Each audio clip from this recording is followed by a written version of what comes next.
Welcome back to the Kennedy Dynasty podcast. I'm your host, Alyson, and last week I flew to Dallas and was incredibly honored to interview the CEO, Nicola Longford, and Chief Philanthropy Officer, Bryan, on location at the 6th floor museum at Dealey Plaza.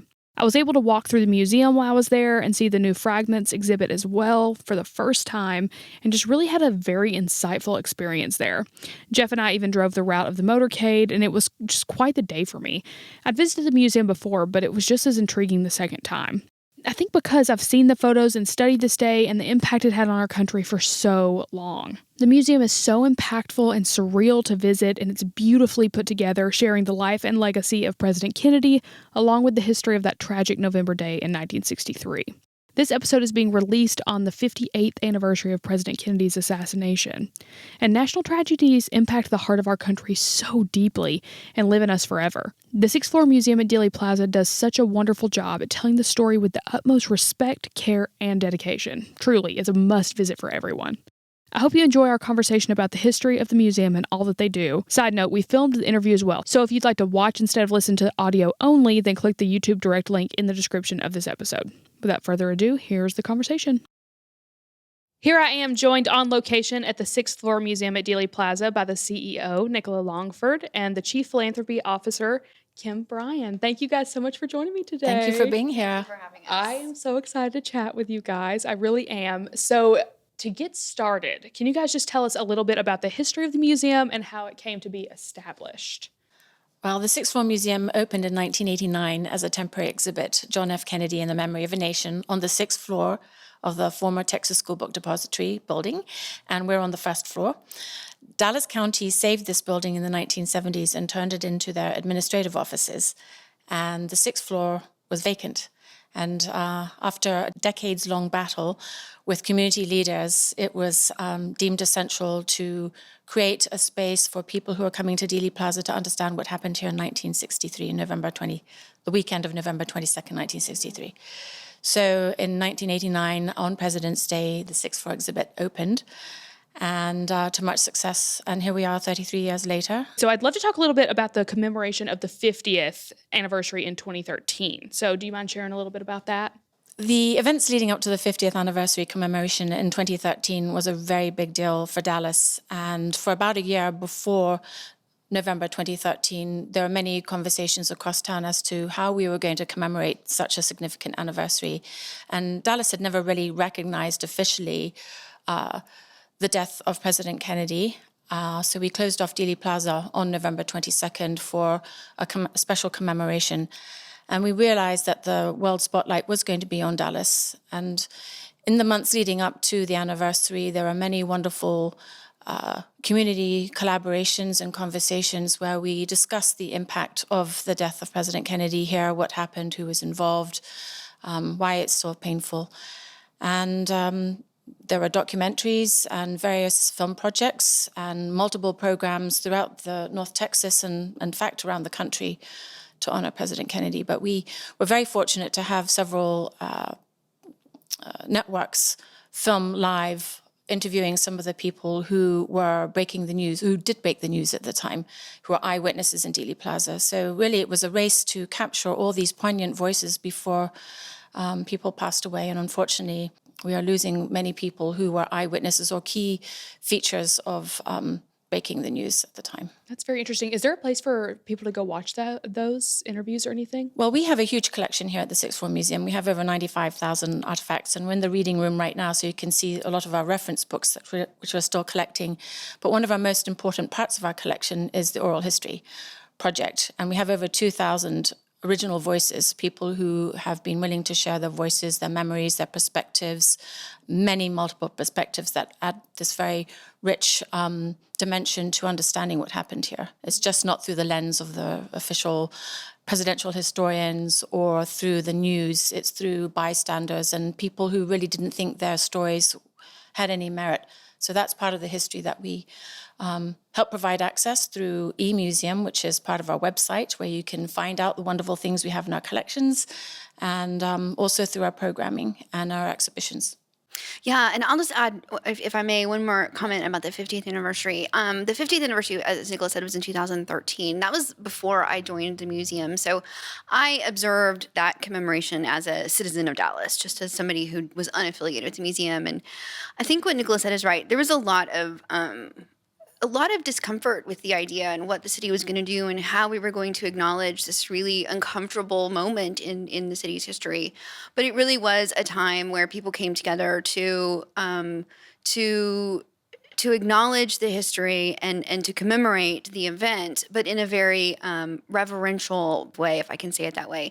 So it was really a time when I think the city really did come together to acknowledge what had happened here. Dallas has always had an uncomfortable relationship, obviously, with the event itself, and so it was a real. I think it was a moment where the community really had a bit of a change in the way that they consider that part of the history. And I think it was a healing moment Yeah. for so many different parts of the community and also for the Sixth Floor Museum.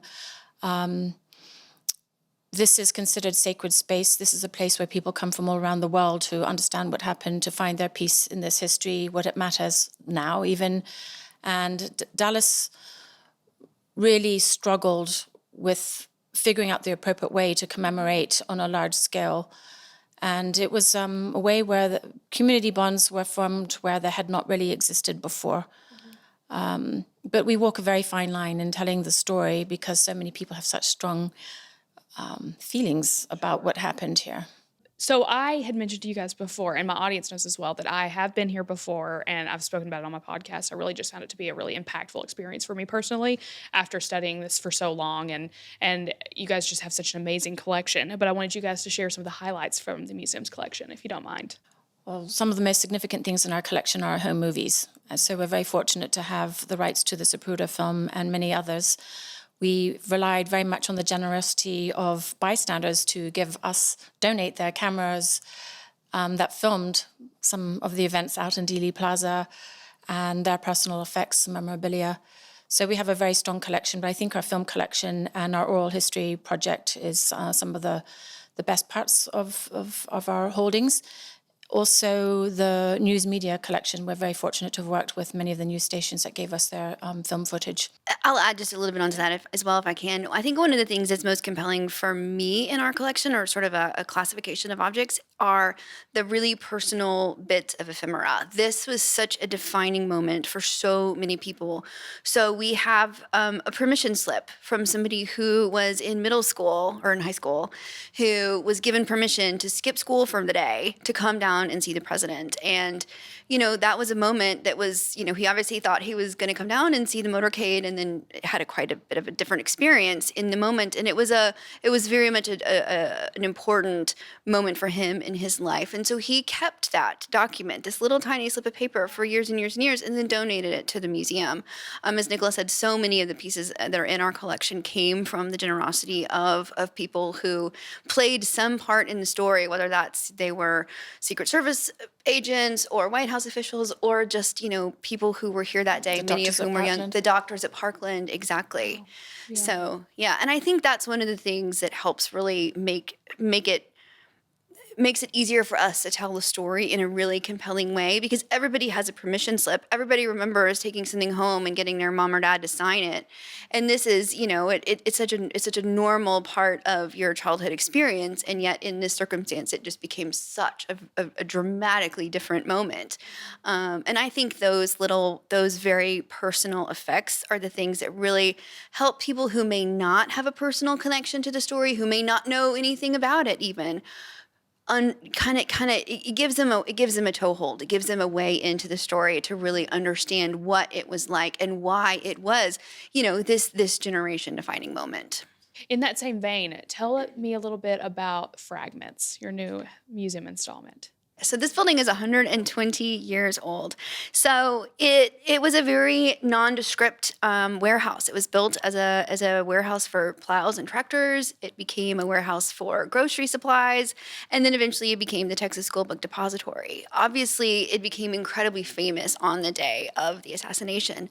But then it went on, and Nicola alluded to this a little bit earlier, but the decision about what to do with the building was something that really the community struggled with for quite a long time. So we did this installation to really explore the fact that there's 120 years of history that has happened here. Obviously, November 22nd is the most important day, but there were many decades before, and there have been many decades since. So we really wanted to bring out some of the architectural elements that represent different moments in the history of the building and share them with people so that they could begin to get a sense of what it was like in 1901, in 1915, in 1963, in the 1970s, in the 1980s, and so on and so forth. So we have a lot of objects that are very that are just sort of, we have light fixtures and that are lovely. They're beautifully designed. We have some mid-century decorative elements, breeze blocks that were quite common that are seen in several of the really famous photographs from the assassination period.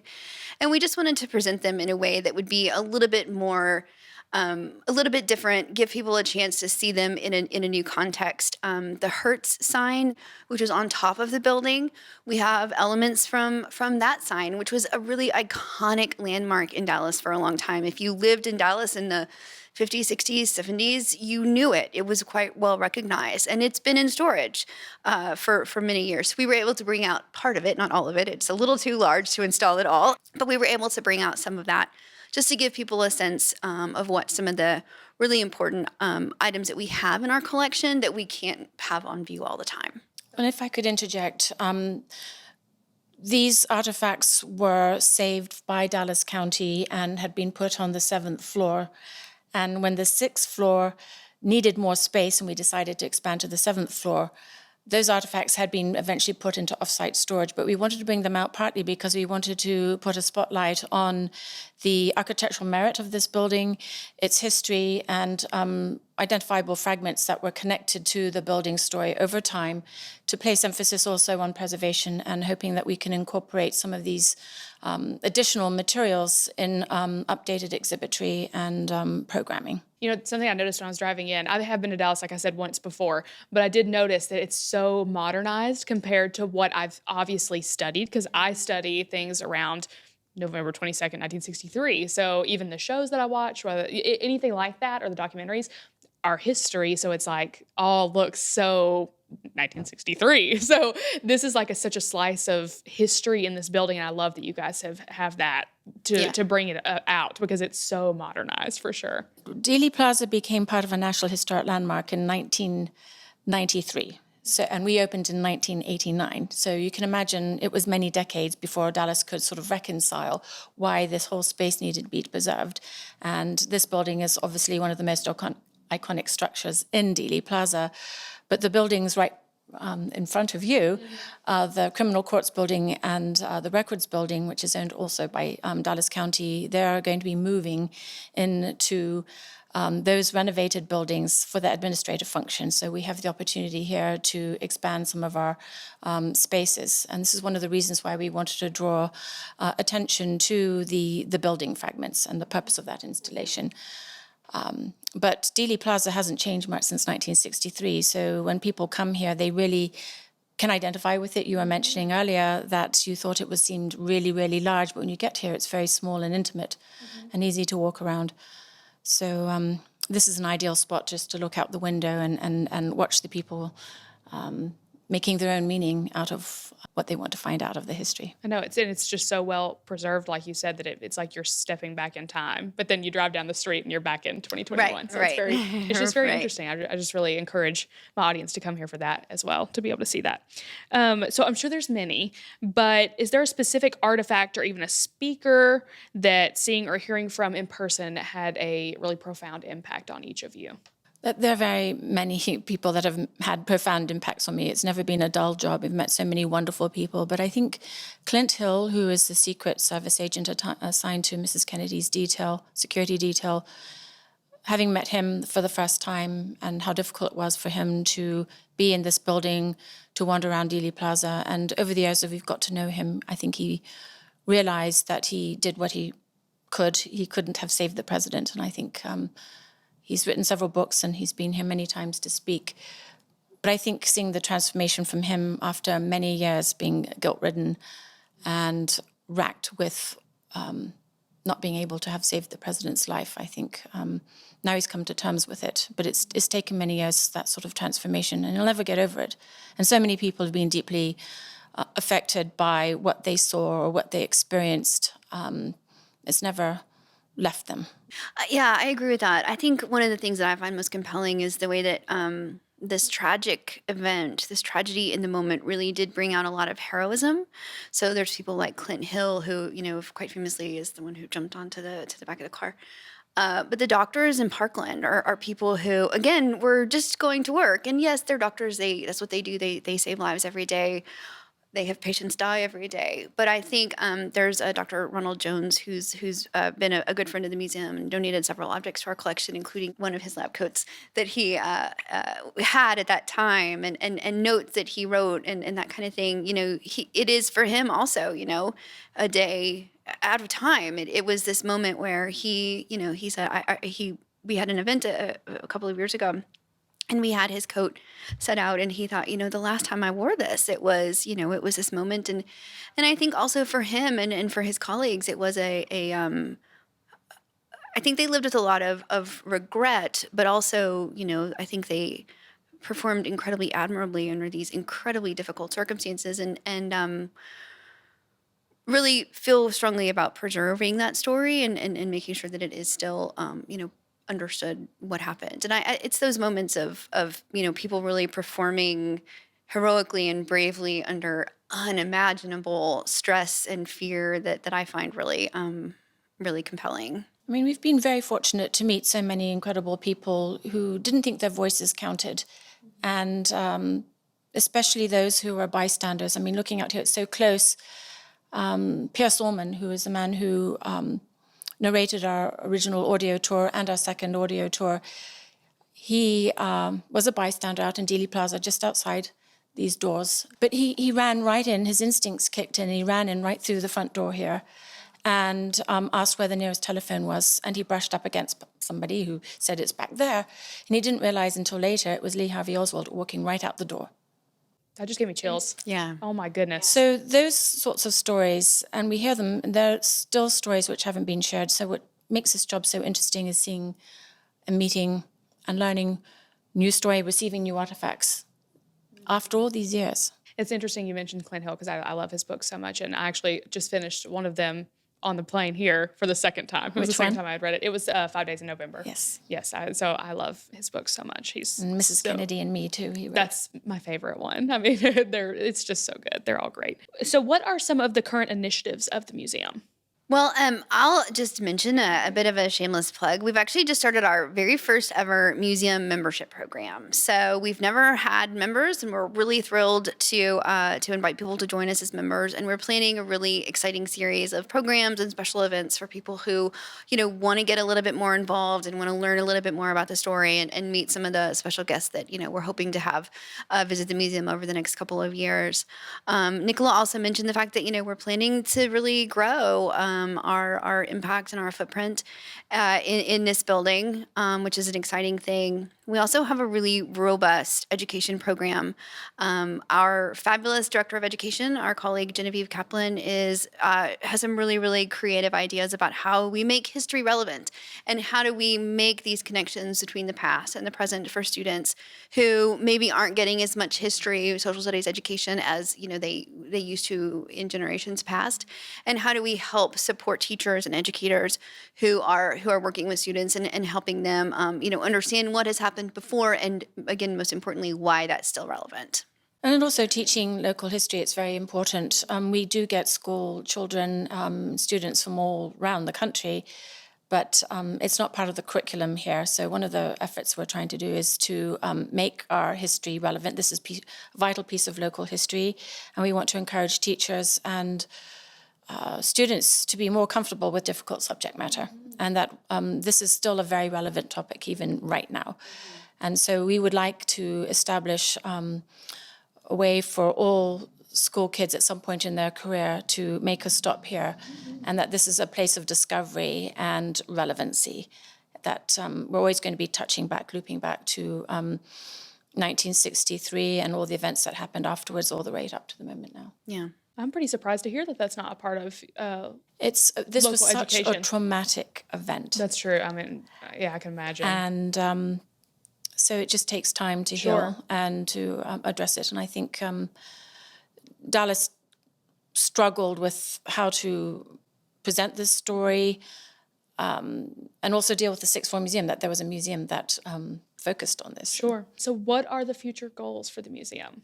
Well, we're very cramped for space. And so one of the reasons over the years, bit by bit, for instance, we created this reading room in 2010, and this was on the eve of the 50th anniversary planning. So we wanted to showcase that we were a place of research and discovery. And so there isn't a book or a film that's made on our subject that doesn't somehow come and tap into our resources. Mm-hmm.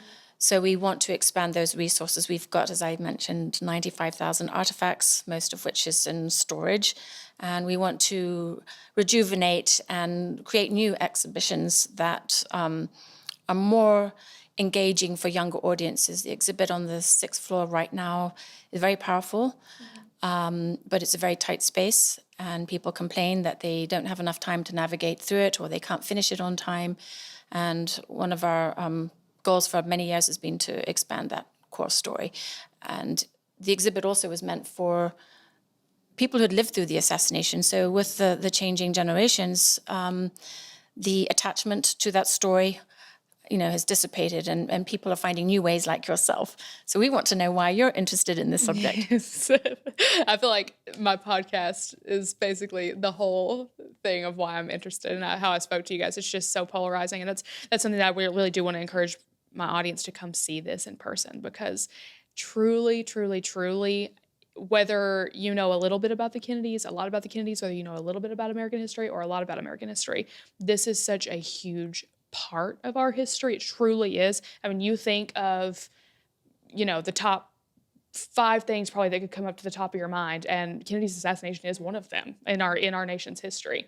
And so I feel like it's just so important to be educated on those things, and you guys really do preserve that piece of history so respectfully and so amazingly that I just want to make sure that my audience comes and visits for sure. But my last episode that I did last year for the anniversary of the assassination was I called like a couple of close family friends. I called some grandparents, and I just literally blind called them, cold called them, and said, where were you when you found out about the assassination? And no one skipped a beat. Everyone knew exactly where they were. They all went home from work. It was closed down. It was all this thing. So just you guys speaking to me so much about the Parkland doctors, Clint Hill, even just the bystanders in this very small, like you were saying, area, those people being able to bring those artifacts from those days and how profound that piece of the story is to everyone around our country is so amazing. So yeah, I just thought that was so interesting. It was chaos, it was fear, it was not knowing what was going on. And Dallas was just completely shaken because it was just one event after another. I mean, imagine the assassin of the president being killed on live television by Jack Ruby, and that space is still there. So part of our responsibility is to tie some of these historic spaces that really still exist through benign neglect. Sure. There wasn't willful destruction, but many people come here wanting to understand everything that happened here. Yeah, it's a privilege to work here. It is. It is. Thank you guys so much for speaking with me today. I really, really appreciate it. Thank you so much for being here. It was a real treat. Thank you. Thanks for listening. If you enjoyed the episode, please rate it 5 stars and write a positive written review. I'm going to link the 6th Floor Museum's Instagram and website in the description of this episode, so make sure to check those out. Make sure you're following me on Instagram at Kennedy Dynasty, and that you like my page on Facebook. And make sure you're subscribed to the podcast so you never miss a new episode. Talk to you guys soon. Come on and vote for Kennedy. Vote for Kennedy. Keep America strong. Kennedy, he just keeps rolling up. Kennedy, he just keeps rolling up. Kennedy, he just keeps rolling up.